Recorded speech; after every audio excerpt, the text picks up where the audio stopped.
नमस्कार, आप देख रहे हैं वेणु न्यूज़ और बात मुद्दे की में मैं हूं लवकांत सिंह। साल है 1998। कैरिबियन सागर में United states of virgin island में एक अमेरिकी शख्स जो बेहद अमीर था, उसने लगभग $8 मिलियन में 75 एकड़ का एक प्राइवेट आइलैंड खरीदता है। नाम था लिटिल सेंट जेम्स। और यह आइलैंड अगर आप अंदर से देखें, बेहद खूबसूरत, नीला नीला समंदर, सफ़ेद रेत के beaches, helipad, swimming pool, legendary कमरे, बहुत शानदार। लेकिन उसके अंदर छिपा है एक काला सच, जिस काले सच ने दुनिया के सामने एक बवंडर लाकर रख दिया है। क्या है, करेंगे बात।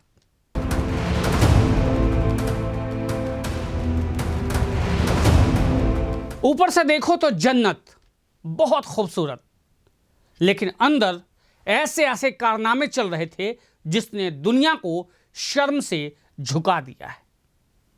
यह अमेरिकी शख्स इस प्राइवेट आइलैंड का मालिक था और यहां छोटी छोटी नाबालिग बच्चियां लाई जाती थी, उनका सेक्स एब्यूज होता था, यानी उनके साथ जबरदस्ती गलत व्यवहार किए जाते थे। और चूंकि ये आइलैंड के बीचों बीच हो रहा था, इसलिए वहां लाए गई जो लड़कियां होती थी, जो मानव तस्करी के द्वारा वहां लाई जाती थी, वो भाग भी नहीं सकती थी, क्योंकि वो चारों तरफ से पानी से घिरा होता था। एक बार एक लड़की ने भागने की कोशिश भी की तैर के, लेकिन उसे पकड़ लिया गया, उसके पासपोर्ट छीन लिए गए। ये वहां का दृश्य था। इन आरोपों की पुष्टि अदालत में पेश गवाहों और बाद की जांचों में भी उठी। हालांकि हर घटना के स्वतंत्र प्रमाण सार्वजनिक रूप से उपलब्ध नहीं है। इसी वजह से इन जो आरोप लगाए जा रहे हैं, इन आरोपों में कितनी सच्चाई है, यह कह पाना थोड़ा मुश्किल है, क्योंकि जितने भी आरोप लगाए गए हैं वो ईमेल के माध्यम से और कुछ फोटोज हैं उनके माध्यम से लगाए गए हैं। लेकिन अभी भी बहुत सारी चीज़ें जो हैं वो छुपी हुई हैं, धीरे धीरे हर किस्त के माध्यम से आती रहेंगी। पहले भी जब ये फाइल डिस्क्लोज हुई थी तो हंगामा मचा था, लेकिन बहुत कम मात्रा में हुई थी। इस बार उसकी दूसरी खेप में बहुत सारे खुलासे हुए। एक खुलासा इस पूरे सीरीज में हम आपको बताएंगे, तो आप इस सीरीज को बड़े ध्यान से देखिएगा। इसमें आपको वो जानकारी मिल सकती है जिसकी आप उम्मीद लेकर चल रहे हैं।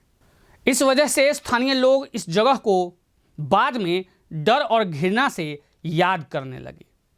सवाल अभी भी यही उठता है कि ये आइलैंड किसका था, कौन था इसका मालिक? तो इसका मालिक था जेफरी एप्स्टीन। और एप्स्टीन फाइल्स आने के बाद यह खुलासा हुआ है कि वहां कौन कौन लोग आते थे और क्या क्या किया करते थे, और जो जो वहां वो लोग करते थे उसका सबूत एप्स्टीन के पास है। और सबूत के तौर पे उसने वो मेल्स लिखे हैं, जिसमें कुछ फोटोज भी हैं, जिनका लगातार आना शुरू हो चुका है। अभी दूसरा ही खेप आया है, तीसरा और चौथा खेप अभी बाकी है। हो सकता है खेपों की संख्या बढ़ जाए। और इसमें दुनिया के शीर्ष लोगों को घेरा गया है। हालांकि सत्यता कितनी है इसमें, यह कह पाना मुश्किल है, लेकिन घेरे में आ ही गए हैं ये लोग। आपको बता दें कि ये शख्स यानी जेफरी एप्स्टीन एक मैथमेटिक्स का टीचर हुआ करता था, और इसने क्या गणित लगाया कि धीरे धीरे वो मिलीनियर बनता गया।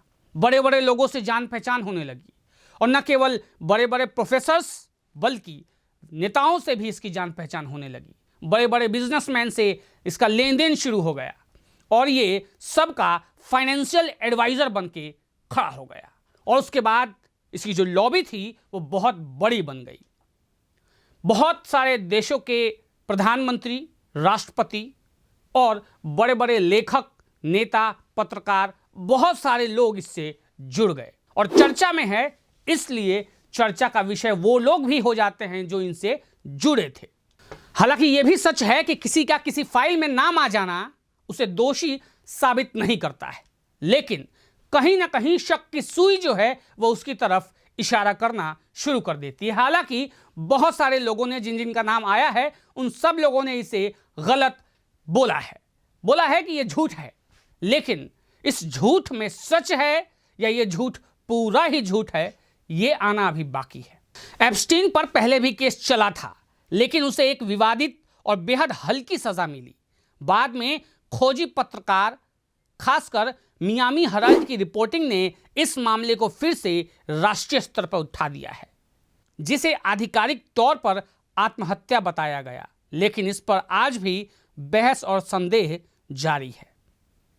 अब आप सोचिए, एक ऐसे व्यक्ति की जेल में मृत्यु हो जाती है और कहा जाता है कि उसने आत्महत्या कर ली, जिसके राज कई जगह जुड़ते हैं। हो सकता है कि दुनिया के बहुत बड़े बड़े नेताओं के राज उसके पास थे, इसलिए उसे मार दिया गया और आत्महत्या साबित किया गया। लेकिन अभी भी वो विषय जांच का ही है, और चूंकि बड़े बड़े लोग इसमें शामिल हैं, इसलिए यह जांच शायद ही पूरा हो। अब जबकि वो व्यक्ति नहीं है, उसके बाद उसकी फाइल को दोबारा खोला जाना कितना सच है और कितना झूठ, ये तो समय बताएगा। अभी फिलहाल हम आपको इसके आगे बताते हैं कि और क्या क्या हुआ। इस घटना के बाद उसकी सहयोगी घिस्लेन मैक्सवेल को बाद में अदालत ने दोषी ठहराया। आज एप्स्टीन फाइल्स उन अदालतों के दस्तावेजों, गवाहियों, ईमेल, संपर्क रिकॉर्ड और जांच सामग्री का सामूहिक नाम है, जो इस नेटवर्क की गहराई को समझने में मदद करता है। इन फाइलों में मिले दस्तावेज और फोटोज, फाइल्स, ये सब इस बात की ओर इशारा कर रही हैं कि उसके काले धंधे में किन किन लोगों का सहयोग था या समर्थन था या संलिप्तता थी। ये सब बात इन फाइलों में, इन फोटोज के माध्यम से बताए जा रहे हैं। हालांकि अभी कुछ फोटोज आने बाकी हैं, लेकिन देखना यह होगा कि अब उन फोटोज के आने के बाद क्या क्या बवाल मचता है। समिति के अनुसार ये तस्वीरें एप्स्टीन की संपत्ति के अंदरूनी हिस्सों की है, अब तक की सबसे विस्तृत झलक पेश करती है। जारी की गई तस्वीरों में कई बेडरूम, एक ऐसा कमरा जिसकी दीवारों पर मुखौटे टंगे दिखाई देते हैं और एक टेलीफोन सेट भी शामिल है, जिसके स्पीड डायल बटनों पर नाम लिखे हुए बताए जा रहे हैं। समिति के डेमोक्रेटिक नेता रॉबर्ट गार्सिया ने बताया कि यह सामग्री एप्स्टीन की दुनिया की एक चिंताजनक तस्वीर पेश करती है और इन्हें सार्वजनिक पारदर्शिता सुनिश्चित करने के उद्देश्य से जारी किया गया है।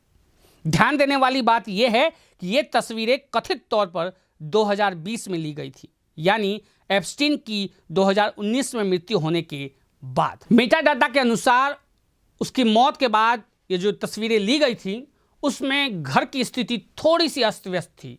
बहुत सारी चीज़ों को उठा के एक तरफ किया गया था और जो सामान वहाँ थे वे अस्त व्यस्त थे। ऐसा लग रहा था कि किसी ने उसके साथ छेड़छाड़ की है या उसे सबूत को हटाने की कोशिश की गई है। तस्वीरों में एक ऐसा कमरा भी दिखाई देता है जहां एक कुर्सी रखी है, जो कुछ लोगों को दंत चिकित्सक की कुर्सी लग सकती है।